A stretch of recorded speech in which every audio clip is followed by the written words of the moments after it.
Chris, tapos naman na yung klase. Pwede ba tayong mamasyal? Sige, tara.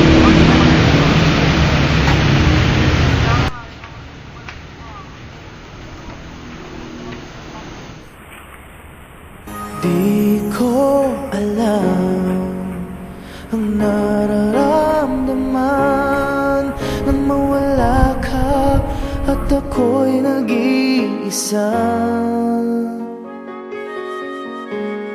Hanggang ngayon, di ka nawawala dito sa isip ko, ika'y mahalaga. Ngunit paano na lang ako kung mawawalay ka lang? Dingin mo ako, nagsusumamo sa iyo.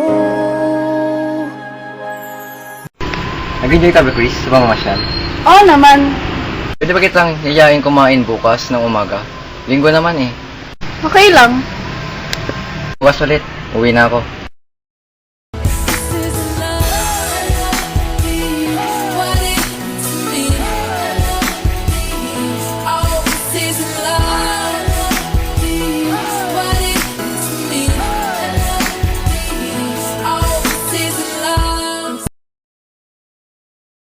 Bakit ganun? Yung una, ikalawa at ikatlo, Senyares, nagawa niya at bukas sabay kang kakain.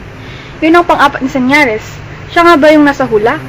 Hindi to pwede. Si Bon pa rin ang nalalam ng puso ko. Ano ang gagawin ko kung sinabi ni Francis na mahal ako? Namimiss ko na si Bon. Where are you now? Where are you now? 'Cause I'm thinking of you. You showed me how to live like I do.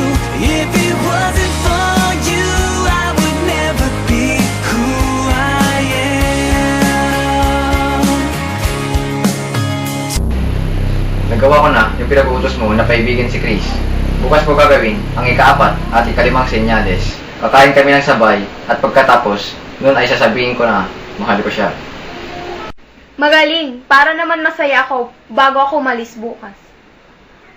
Alis ka bukas? Ba't saan ka pupunta? Babalik na ako sa States, doon na ako mag-aaral.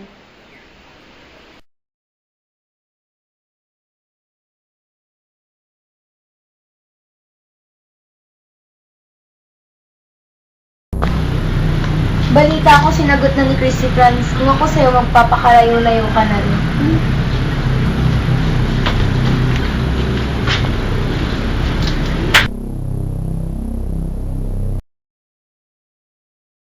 Chris, may gusto kong sabihin sa'yo. Ano yun? Naku, wag naman sana. Ma, may gagawin pa pala ako. Muna ako. Hi, salamat. Kala ko sasabihin na niyang mahal niya ako. Dapat sabihin ko na din kay Francis na may ibang nilalaman na ang puso ko.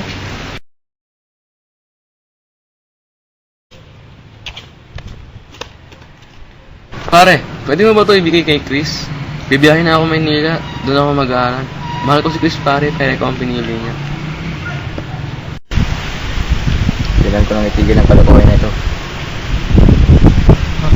Saan na yun?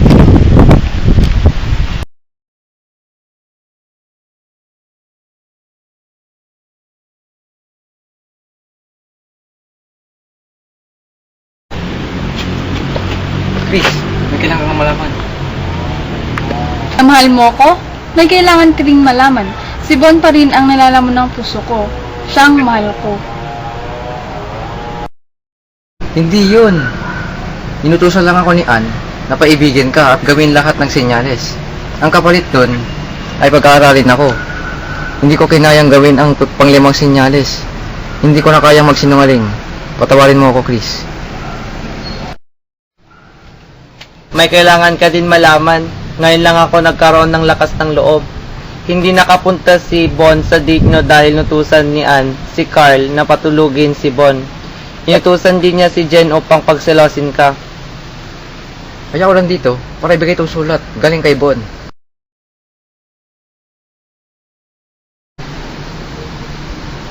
Chris, patawarin mo sana ako. Hindi ko magustuhan ang nangyayari. Nahihiya akong lumapit sa'yo. Isa pa, may kasama ka. Namimiss ko na yung araw na magkasama tayo ng masaya. Sana maging masaya ka kahit wala na ako. Gusto kong malaman mo ang nararamdaman ko para sa iyo. Mahal kita. Nasaan si Bon? Sinabi niya sa akin na babiyahe siya sa Maynila at doon na mag-aaral. Wala siyang dalang gamit nung nagkita kami. Ang kukumustahan yung bahay nila, Bon. Bilisan niyo, baka mabutan niyo pa siya. Sige. Siya nga pala, Francis. Pinapatawad na kita. Sige, alis na ka.